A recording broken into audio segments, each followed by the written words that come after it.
엄마는 평생 사람 취급도 못 받았는데 어떻게 나한테는 당당하게 살라고 했죠? 너를 낳은 순간 처음으로 내가 사람인 것 같았거든. 이 어머니에게 대체 무슨 일이 있었던 걸까요? 이야기를 시작하기 전에 딱 한 가지만 부탁드릴게요. 이 채널의 구독 버튼과 좋아요, 아직 안 누르셨다면 지금 꼭 눌러주세요. 오늘 같은 이야기를 더 많은 분들께 전하려면 여러분의 작은 손길이 정말 큰 힘이 됩니다. 자, 그럼 시작할게요. 세상에는 두 종류의 사람이 있습니다. 눈에 띄며 사는 사람과 눈에 띄지 않으려 애쓰며 사는 사람. 저는 태어나면서부터 두 번째 삶을 선택받았습니다. 아니, 정확히는 선택받은 것도 아니었어요. 그냥 그렇게 살 수밖에 없는 사람으로 세상에 던져진 거였습니다. 어릴 적 기억 중 가장 선명한 건 교실 풍경이 아닙니다. 운동장도 소풍 가던 날도 아닙니다. 제 기억 속에서 가장 또렷하게 남아있는 건 사람들이 저를 가리키며 수군거리던 그 눈빛들이에요. 저를 이름으로 부르는 사람은 없었습니다. 그냥 저애였어요. 저의 그 병 걸린 애. 그 한마디면 충분했습니다. 선생님도 동네 어른들도 심지어 같은 반 아이들조차도 누구 하나 제 이름을 불러주는 사람이 없었습니다. 처음에는 이해가 안 됐어요.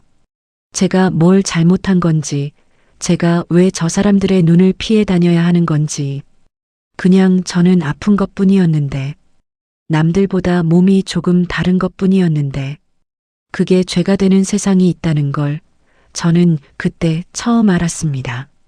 학교를 오래 다닐 수 없었습니다. 아이들은 무리를 지어 저를 피했고 어느 날부터는 아무도 제 옆자리에 앉으려 하지 않았습니다. 급식을 먹을 때도 체육 시간에 짝을 지을 때도 저는 항상 마지막에 남겨지는 사람이었습니다. 그게 쌓이고 쌓이면서 저는 아주 어릴 때부터 혼자 있는 법을 배웠습니다. 사람들에게 다가가지 않는 법, 먼저 말 걸지 않는 법, 존재를 지우는 법. 그게 제가 그 시절을 버텨낸 유일한 방법이었으니까요. 부모님은 저를 사랑했을 겁니다. 지금 생각해보면 분명 그랬을 거예요. 하지만 그 시절 부모님도 무서웠겠죠. 동네 사람들의 시선이, 친척들의 수군거림이, 그 두려움이 결국 저를 집 밖으로 밀어냈습니다. 낯선 곳으로, 세상과 단절된 어떤 시설로. 당시 저는 12살이었습니다. 집을 떠나던 날 엄마는 울었는데 저는 울지 않았어요. 울어봤자 아무것도 달라지지 않는다는 걸 이미 알고 있었으니까요. 그 시설에서의 첫날 밤은 지금도 생생합니다. 작은 방 안에 놓인 낡은 침대, 창문 너머로 보이는 뿌연 하늘. 저는 이불을 머리까지 뒤집어 쓰고 누웠습니다. 왜 나냐고, 왜 나만 이렇게 살아야 하냐고 속으로 수백 번 물었습니다. 하지만 아무도 대답해주지 않았습니다. 그 방의 침묵만이 제 질문 위로 천천히 쌓여갔습니다. 그리고 어느 날부터 저는 더 이상 그 질문을 하지 않게 되었습니다. 물어봐야 소용없다는 것을 몸으로 깨달았으니까요. 그렇게 저는 사람 아닌 사람으로 살기 시작했습니다.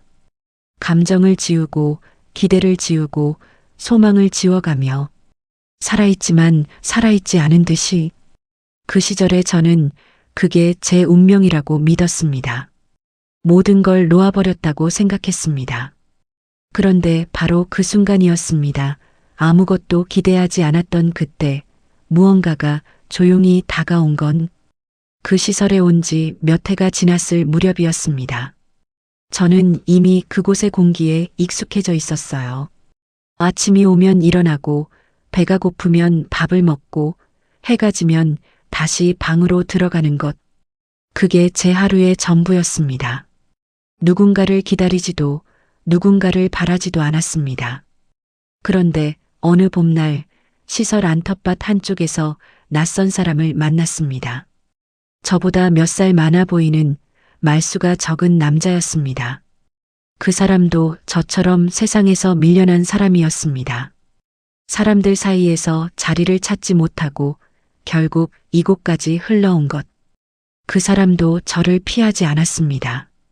눈을 피하거나 억지로 친절한 척하거나 뒤돌아서 수군대거나 하지 않았어요. 그냥 그대로 저를 봤습니다. 처음에는 그게 낯설었습니다. 제가 아는 시선이 아니었으니까요. 저는 평생 두 종류의 시선만 받으며 살아왔습니다. 불쌍히 여기는 시선과 멀리하려는 시선. 그런데 그 사람의 눈에는 그 어떤 것도 없었습니다. 그냥 조용하고 담담하게 한 사람으로서 저를 바라보는 눈이었어요. 우리는 처음에 말을 많이 하지 않았습니다. 그럴 필요도 없었어요. 같은 아픔을 안고 살아온 사람끼리는 말이 없어도 통하는 것들이 있으니까요.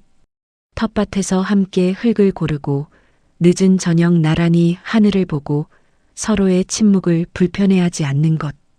그 시간들이 쌓이면서 저는 처음으로 누군가의 곁이 그리 무서운 것만은 아니라는 걸 느꼈습니다. 그 시간들이 저도 모르게 쌓여가던 어느 날 23세 제 안에 작은 생명이 깃들었습니다. 누군가에게는 한창 꿈을 키울 나이라고 하겠지만 저에게는 이미 세상의 차가움을 온몸으로 베어버린 나이였습니다. 평범한 23이 누리는 것들, 친구들과의 수다도, 연애의 설렘도 저는 그 어느 것도 가져보지 못한 채 그 나이에 이르렀습니다. 그런 제가 새 생명을 품게 된 것이었습니다. 기뻤냐고요? 솔직히 말씀드리면 처음 든 감정은 기쁨이 아니었습니다. 무서웠습니다. 너무나 무서웠어요. 제 안에 새 생명이 자라고 있다는 사실보다 그 아이가 앞으로 살아가야 할 세상이 먼저 떠올랐으니까요. 나처럼 손가락질 받으면 어쩌지. 나처럼 이름 대신 병명으로 불리면 어쩌지. 나처럼 세상 밖으로 밀려나면 어쩌지. 밤마다 배를 감싸 안고 울었습니다. 이 작은 존재에게 이미 미안했습니다. 아직 태어나지도 않은 아이에게. 주변 사람들이 건네는 말마다 겉은 걱정이었지만 속은 달랐습니다. 그 아이도 결국 너처럼 될 거야 라는 말이 제일 힘들었어요. 그 말이 틀렸다고 반박할 자신도 없었고 그렇다고 고개를 끄덕일 수도 없었습니다. 그냥 그 말이 비수처럼 가슴에 박혔습니다. 그러면서 동시에 저는 처음으로 독한 마음을 먹었습니다. 어떤 일이 있어도 이 아이만큼은 나처럼 살게 하지 않겠다고. 출산 당일 저는 태어나서 처음으로 기도를 했습니다. 종교도 없고 믿음도 없었지만 그냥 눈을 감고 두 손을 모았습니다. 제발 이 아이만은 평범하게 살게 해주세요. 제발. 그것밖에 바라는 게 없었습니다. 건강하게, 그냥 평범하게, 손가락질 받지 않고 이름으로 불리며 누군가의 곁에 있을 수 있는 사람으로. 아이는 건강하게 태어났습니다. 작고 붉은 얼굴로 세상에 왔습니다. 그 작은 손이 제 손가락을 쥐었을 때 저는 그 순간을 지금도 잊지 못합니다. 그 손의 온기가 제 평생 처음으로 느껴보는 종류의 따뜻함이었습니다. 살아야 할 이유. 저는 그날 처음으로 살아야 할 이유를 손 위에서 느꼈습니다. 아이가 자라면서 저는 더욱 조심스럽게 살았습니다. 내가 눈에 띄지 않아야 아이도 눈에 띄지 않는다고 생각했습니다. 내가 조용히 최대한 작게 살아야 아이가 덜 상처받을 거라고 믿었어요. 그래서 장도 이른 아침에 받고 아이 학교 행사에도 뒤쪽에 서 있었고 이웃들과 눈이 마주치면 먼저 고개를 숙였습니다. 나는 없어도 되는 사람처럼 살았습니다. 아이만 있으면 된다고 생각하면서. 그런데 그날은 어떤 예고도 없이 왔습니다. 아이가 학교에서 돌아오던 날이었습니다. 문이 열리는 소리가 났을 때 저는 주방에서 저녁을 준비하고 있었어요. 발소리가 이상했습니다. 평소보다 무거웠어요. 문 앞에 서 있는 아이의 얼굴을 봤을 때 저는 그 자리에서 손에 들고 있던 것을 내려놓았습니다. 아이의 눈이 빨갛게 부어 있었습니다. 울다가 온 게 아니라 울다가 더 울 힘도 없어져서 온 얼굴이었습니다. 아이가 저를 보더니 잠깐 입술을 떨었습니다. 그리고 물었습니다. 엄마, 왜 사람들은 나를 피하는 거야? 저는 그 순간 세상이 무너지는 소리를 들었습니다. 제 가슴 속에서 쾅 하고 무언가 부서지는 소리가 위로의 말도 설명도 어떤 말도 나오지 않았습니다. 저는 그냥 아이를 끌어안았습니다. 그리고 같이 울었습니다. 그날 밤 아이를 재우고 저는 방 한쪽 구석에 앉아 있었습니다. 아무 생각도 못하고 앉아 있었어요. 내가 아이를 지키려 했던 모든 방법들이 그 순간 얼마나 허망했는지, 내가 숨어 살수록, 내가 작아질수록 아이도 함께 작아지고 있었다는 걸 그날 밤에야 비로소 알았습니다. 내가 그토록 피하려 했던 것들이 정작 아이에게 그대로 흘러가고 있었다는 걸 완전히 무너졌습니다. 하지만 도망치지 않기로 했습니다. 다음 날 아침 저는 아이의 손을 꼭 잡고 학교 정문 앞에 섰습니다. 아이가 손을 약간 떨었습니다. 저도 떨었습니다. 사람들의 시선이 우리를 향했습니다. 수군거림이 들렸습니다. 익숙한 소리였어요. 평생 들어온 소리였으니까요. 하지만 이번에는 고개를 숙이지 않았습니다. 그리고 떨리는 목소리로 그러나 또렷하게 말했습니다. 이 아이는 아무 잘못이 없습니다. 그 짧은 한마디를 꺼내기까지 제 인생의 모든 용기가 필요했습니다. 태어나서 처음으로 저는 세상 앞에서 고개를 들었습니다. 수십 년 동안 숨어 살아온 제가 그날 처음으로 제 두 발로 세상 앞에 서보았습니다. 무릎이 떨렸지만 넘어지지 않았습니다. 아이의 손이 제 손을 꼭 쥐고 있었으니까요. 그날 이후에도 삶은 쉽지 않았습니다. 세상은 여전히 차가웠고 시선은 여전히 따가웠습니다. 하지만 저는 멈추지 않았습니다. 아이를 학교에 데려다주고 학부모 모임에 나가고 사람들과 눈을 마주쳤습니다. 어색하고 불편하고 두려웠지만 매번 조금씩 더 버텼습니다. 손이 갈라지도록 일했고 몸이 망가지도록 버텼습니다. 아이가 이 세상 안에서 살아가게 해야 한다는 마음 하나로 세월은 어떤 것도 물어보지 않고 흘러갑니다. 가장 바쁘게 살았던 시절이 언제였는지도 가장 힘들었던 순간이 언제였는지도 기억이 흐려질 만큼 시간은 그냥 흘렀습니다. 아이는 자랐습니다. 어느 순간부터 제 어깨 높이가 되더니 저보다 훌쩍 커졌습니다. 목소리가 달라지고 생각이 깊어지고 세상을 바라보는 눈이 달라졌습니다. 그 과정이 순탄하지만은 않았습니다. 아이도 상처를 받았습니다. 저 때문에 받는 상처들이 있었고 저와는 상관없이 그냥 세상을 살다가 받는 상처들도 있었습니다. 어떤 날은 학교에서 돌아와 방문을 잠갔고 어떤 날은 저에게 화를 내기도 했습니다. 왜 우리는 다른 집이랑 다르냐고, 왜 엄마는 항상 숨어 다니냐고. 그 말이 아팠습니다. 하지만 틀린 말이 아니어서 더 아팠습니다. 아이에게 화를 내지 않았습니다. 그냥 그 말들을 다 받았습니다. 내가 감당해야 할 것들이라는 걸 알았으니까요. 그런데 신기한 건 그 상처를 주고받으면서도 아이와 저 사이에 무언가가 쌓여갔다는 겁니다. 말로 설명하기 어려운 어떤 것, 부모와 자식 사이에서만 만들어질 수 있는 아주 두껍고 질긴 무언가가. 아이는 제가 어떤 사람인지 알았습니다. 제가 어떤 삶을 살아왔는지, 얼마나 두려워하면서도 얼마나 버텨왔는지. 말은 하지 않았어도 아이는 알고 있었던 것 같습니다. 세월이 더 흐르면서 아이는 자신의 세상으로 나아갔습니다. 진학을 하고 일을 찾고 새로운 사람들을 만났습니다. 저는 그 뒷모습을 바라보며 조용히 놓아줬습니다. 잡고 싶었습니다. 솔직히 말하면 너무나 잡고 싶었어요. 이 아이 하나를 위해 살아온 세월이었는데 그 아이가 떠나는 걸 바라보는 건 또 다른 종류의 상실이었으니까요. 하지만 잡지 않았습니다. 그게 제가 아이에게 줄 수 있는 마지막 선물이라는 걸 알았으니까요. 자유롭게 나아가도 좋다는 허락. 그리고 저는 다시 혼자가 되었습니다. 방 안에 혼자 앉아 있으면 조용했습니다. 너무 조용해서 가끔은 무섭기도 했습니다.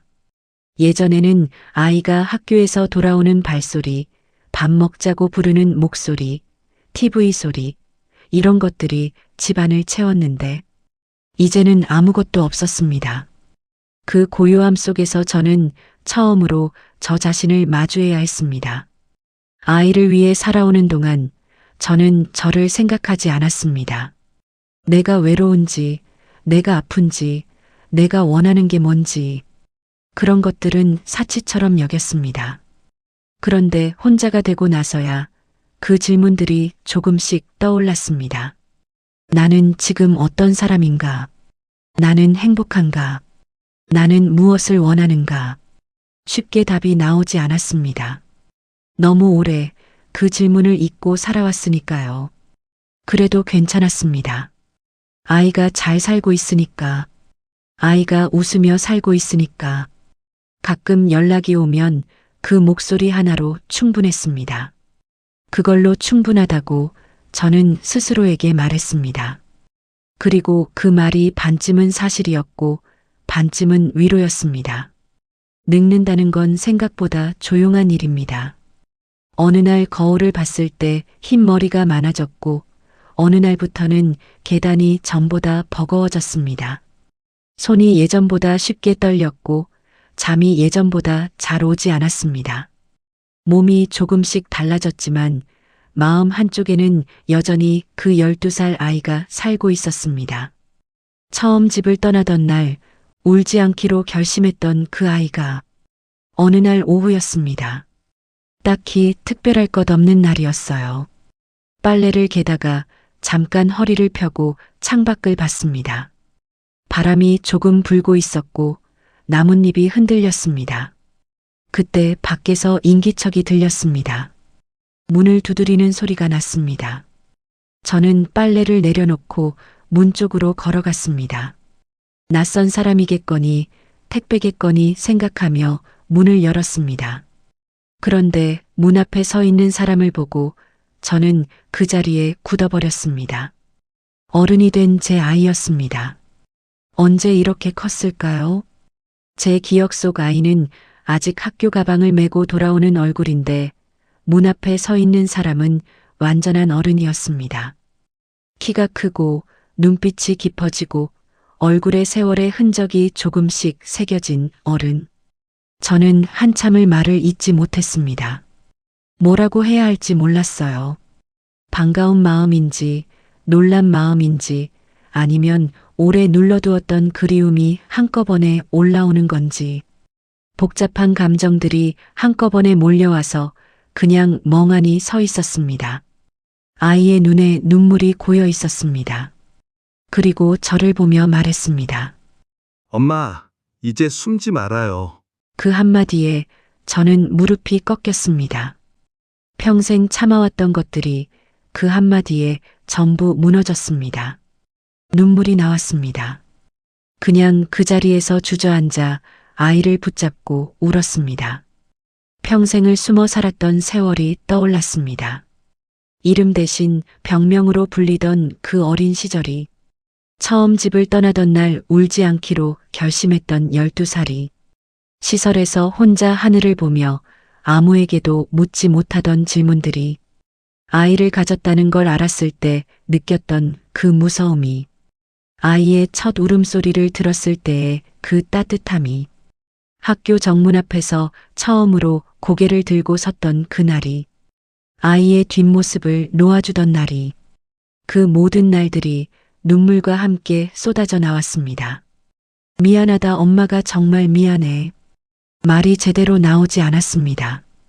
목이 막혀서 오래도록 참아왔던 말들이 한꺼번에 나오려 해서. 그런데 아이가 고개를 저었습니다. 그리고 말했습니다. 엄마는 나를 버리지 않았잖아요. 그 말을 듣는 순간 저는 처음으로 깨달았습니다. 저는 평생 숨어 살았습니다. 하지만 단 한 번도 포기한 적은 없었습니다. 이름 대신 병명으로 불릴 때도, 가족과 떨어져 낯선 곳으로 보내졌을 때도, 아이를 가졌다는 말에 무섭다는 말을 들었을 때도, 학교 정문에서 수군거림을 들으며 서 있을 때도 저는 숨었지만 포기하지 않았습니다. 손이 갈라져도, 몸이 망가져도 멈추지 않았습니다. 아이 옆에 끝까지 있었습니다. 그게 용기가 아니면 뭐겠습니까? 그날 이후로 저는 조금씩 달라졌습니다. 여전히 두렵습니다. 사람들의 시선이 여전히 따갑고 낯선 곳에 가는 건 아직 무겁습니다. 하지만 이제는 숨지 않습니다. 조금은 느리더라도, 조금은 어색하더라도 세상 안으로 걸어나갑니다. 아이가 그날 해준 말이 제 등을 밀어주고 있으니까요. 이제 저는 말할 수 있습니다. 저는 부끄러운 사람이 아닙니다. 저는 평생을 숨어 살았지만 포기하지 않았습니다. 이름 대신 병명으로 불리면서도 살아냈고, 아무도 없는 방에서 혼자 울면서도 버텼고, 무릎이 떨리는 채로 고개를 들고 세상 앞에 섰습니다. 그 아이 하나를 지켜내기 위해 제 평생을 다 썼습니다. 그리고 그 아이가 자라서 어른이 되어 제 문 앞에 서서 말했습니다. 엄마는 나를 버리지 않았잖아요. 그 한마디로 충분합니다. 저는 끝까지 살아낸 사람입니다. 그리고 이제 조금은 세상 밖으로 나와도 될 것 같습니다. 내 옆에는 제가 지켜낸 삶이 있으니까요. 오늘 이 이야기 끝까지 함께 해주셔서 진심으로 감사합니다. 여러분 주변에도 이렇게 말없이 버텨온 분이 계신가요? 혹은 지금 이 순간 그 사람이 바로 여러분 자신이신가요? 숨어 살아온 세월이 있다면 그 세월도 분명 용기였습니다. 포기하지 않은 것, 그것 자체가 이미 대단한 삶입니다. 오늘 이야기가 마음에 남으셨다면 구독과 좋아요 부탁드려요. 그리고 이 이야기를 필요한 분께 공유해 주신다면 더욱 감사하겠습니다. 다음 영상에서 찾아뵙겠습니다.